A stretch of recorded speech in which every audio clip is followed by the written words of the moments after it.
दोस्तों नमस्कार, स्वागत है आप सभी का online India first YouTube channel पे। इस वीडियो में हम बात करने वाले हैं कई बड़ी और लेटेस्ट अपडेट के बारे में। जैसा कि दोस्तों आप जानते हैं, किसी भर्ती संबंधित कोई भी जानकारी होती है आप सभी को online India first YouTube channel के माध्यम से दी जाती है।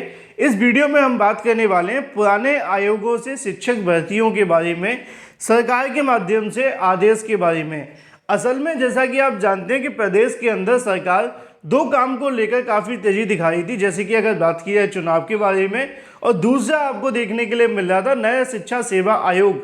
लेकिन इसी बीच नए शिक्षा सेवा आयोग को लेकर सरकार के माध्यम से कई बार प्रस्ताव भी मांग लिया गया। चुनाव के बाद उसको लेकर और ज़्यादा तेजी आपको देखने के लिए मिलेगी।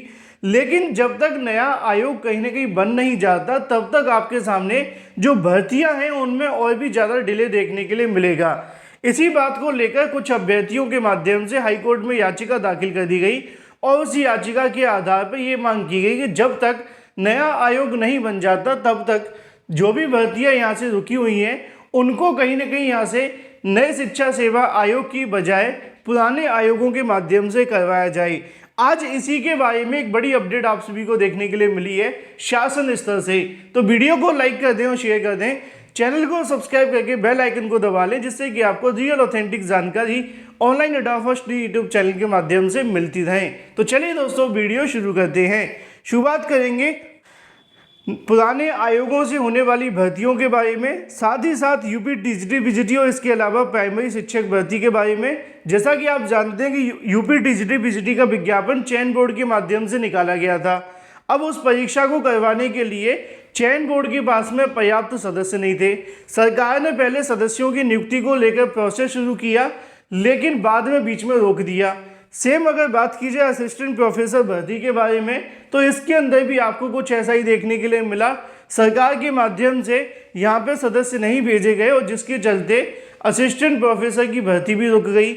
अब इसी के संबंध में शासन स्तर से एक बड़ी अपडेट देखने के लिए मिली है, क्योंकि मैंने आप सभी को स्टार्टिंग में बताया कि छात्रों के माध्यम से याचिका दाखिल करके ये कहा गया कि भाई जब तक पुरानी भर्तियों को लेकर नया आयोग नहीं बन जाता, तो जो भर्तियां रुकी हुई हैं कम से कम उनको पुराने आयोगों के माध्यम से करवा लिया जाए। और कोर्ट ने भी इस बात को लेकर सहमति जताई।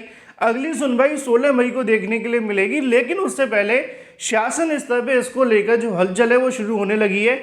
और ये कहीं ना कहीं आपकी टीजीटी पीजीटी एग्जाम के लिए, साथ ही साथ असिस्टेंट प्रोफेसर के लिए, दोनों के लिए बेनिफिशियल साबित होगा।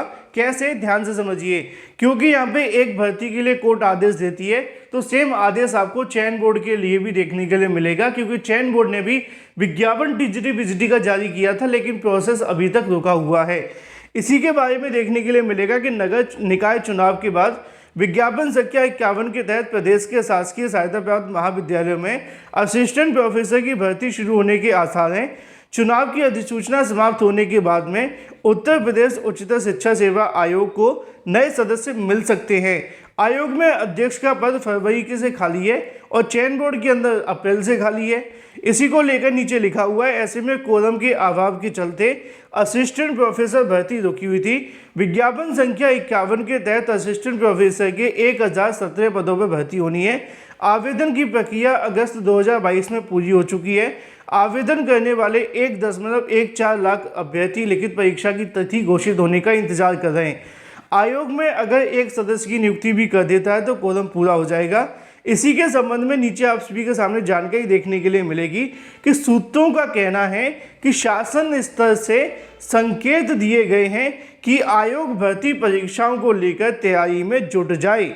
इन शॉर्ट हम कह सकते हैं कि शासन आदेश ही जारी किया गया है कि भाई जो आयोग है वो भर्ती परीक्षाओं को लेकर तैयारी में जुट जाए, और इसको लेकर जो जल्द ही शासन के माध्यम से अनाउंसमेंट की जा सकती है। अभी चूंकि चुनावी आचार संहिता लगी हुई है, इस वजह से भी कहीं ना कहीं अनाउंसमेंट होने में थोड़ा सा इंतजार करना पड़ेगा। लेकिन लिखा हुआ है कि शासन जल्द ही आयोग को लेकर यहाँ से अध्यक्ष और सदस्यों की नियुक्ति कर सकता है।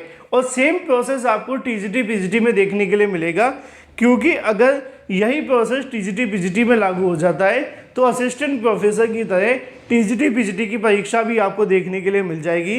फिलहाल नगर निकाय चुनाव की आचार संहिता लागू रहने की वजह से 13 मई तक कहीं ना कहीं यहाँ से जो घोषणा है वो देखने के लिए नहीं मिलेगी।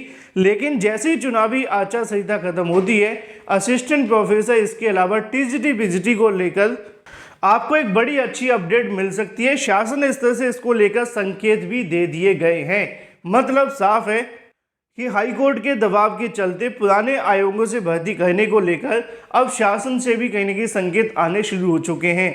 इसी के साथ अगर बात कर ली जाए, ये तो बात हो गई UP TGT PGT assistant professor के बारे में। हम बात कर लेते हैं नई प्राइमरी शिक्षक भर्ती विज्ञापन को लेकर, क्योंकि आप जानते हैं कि प्राथमिक शिक्षक भर्ती का विज्ञापन भी रुका हुआ है। अब कई अलग अलग छात्र संगठनों के माध्यम से प्राथमिक शिक्षक भर्ती विज्ञापन के लिए एकजुट होकर कहीं ना कहीं मांग रखना शुरू कर दी गई है, क्योंकि आप जानते हैं कि आचार संहिता खत्म होने वाली है और जैसे ही आचार संहिता खत्म होती है, नई प्राइमरी शिक्षक भर्ती का मुद्दा भी आपको टॉप पर देखने के लिए मिलेगा, जिसके संबंध में जानकारी आप सभी को आज के अलग अलग समाचार पत्रों में देखने के लिए मिल जाएगी। अगर बात की जाए प्राथमिक शिक्षकों की नई भर्ती और जेईई भर्ती प्रक्रिया पूरी किए जाने की मांग को लेकर अभ्यर्थियों के समर्थन में संयुक्त युवा मोर्चा के माध्यम से उतर गया है। ऐसे में अगर बात की जाए अभ्यर्थियों के माध्यम से, रविवार को इको गार्डन में इन अभ्यर्थियों से मुलाकात की और मोर्चा से कहीं ना कहीं मुलाकात करते हुए सरकार अगर मांगों पर विचार नहीं करती है तो जल्द ही समूहों को संगठित कर आंदोलन किया जाएगा। ऐसे में अगर बात की जाए अभ्यर्थियों के जो नाम लिखे हुए हैं वो यहाँ पर कहीं ना कहीं मोर्चा के प्रमुख हैं।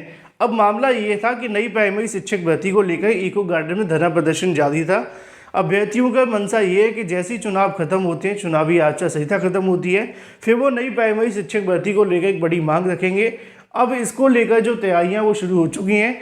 अलग अलग छात्र संगठनों के माध्यम से अभ्यर्थियों का साथ दिया जा रहा है नई प्राइमरी शिक्षक भर्ती विज्ञापन के लिए। चलिए बात कर लेते हैं अपनी अगली अपडेट के बारे में, जो कि संबंधित है लेखपाल भर्ती परीक्षा को लेकर। जैसा कि दोस्तों आप जानते हैं कि लेखपाल भर्ती परीक्षा को लेकर लगातार अभ्यर्थियों के माध्यम से धांधली भ्रष्टाचार के जो आरोप हैं वो लगे हैं। आयोग के सामने एक बड़ा सवाल खड़ा किया गया भर्तियों के अंदर पारदर्शिता को लेकर, क्योंकि प्रदेश के मुखिया कहते हैं कि परीक्षाएं पूरे तरीके से पारदर्शी और निष्पक्ष होती है, लेकिन हमने दरोगा भर्ती 69,000, लेखपाल भर्ती, इसके अलावा 68,500 एडेड जूनियर, पता नहीं कौन कौन सी भर्ती, सब में घोटाला धांधली देखने के लिए मिली है। अब लेखपाल भर्ती को लेकर भी वही चीज़ें शुरू होने लगी हैं। अभ्यर्थियों के माध्यम से मांग की जा रही है कि लेखपाल भर्ती परीक्षा को रद्द कर दोबारा से करवाया जाए या फिर इसका रिजल्ट संशोधित हो। हालांकि अभी तक आयोग के माध्यम से इसको लेकर अनाउंसमेंट नहीं की गई है, लेकिन अगर अभ्यर्थी एकजुट होकर इस मांग को उठाते हैं और बड़ी संख्या में आयोग के सामने और आयोग पर दबाव बनाते हैं तो ऐसा शायद देखने के लिए मिल सकता है, क्योंकि एडेड जूनियर शिक्षक भर्ती के अंदर भी दोबारा रिजल्ट को संशोधित किया गया था। रिजल्ट तभी संशोधित हुआ था जब कुछ अभ्यर्थियों के माध्यम से इस मामले को लेकर विरोध किया गया, साथ ही साथ कोर्ट में याचिका दाखिल की गई और उसके बाद एडेड जूनियर को संशोधन करना पड़ा था। तो लेखपाल में भी ऐसा हो सकता है, डिपेंड करेगा अभ्यर्थियों की एकजुटता के ऊपर। चलिए बात कर लेते हैं 5,998 पदों पर भर्ती के बारे में, जो कि आप सभी को देखने के लिए मिलेगी इसी हफ्ते। अगर बात की जाए इसी हफ्ते आ सकती है 2023 CHSL की भर्ती, कंबाइंड हायर सेकेंडरी लेवल जिसको हम कहते हैं। इस भर्ती को लेकर 2023 विज्ञापन इसी हफ्ते जारी किया जा सकता है। इस परीक्षा के जरिए करीब 5,000 पदों पर भर्ती होने की संभावना है, जिसके बारे में यहाँ पर जानकारी भी लिखी हुई है और जल्द ही इसको लेकर जो विज्ञापन है वो जारी किया जाएगा 10+2 के लिए। वीडियो को लाइक कर दें और शेयर कर दें, चैनल को सब्सक्राइब करके बेल आइकन को दबा लें। मैं मिलता हूँ आपसे अगली वीडियो में। Till then take care, tata bye bye. Thank you for watching this video.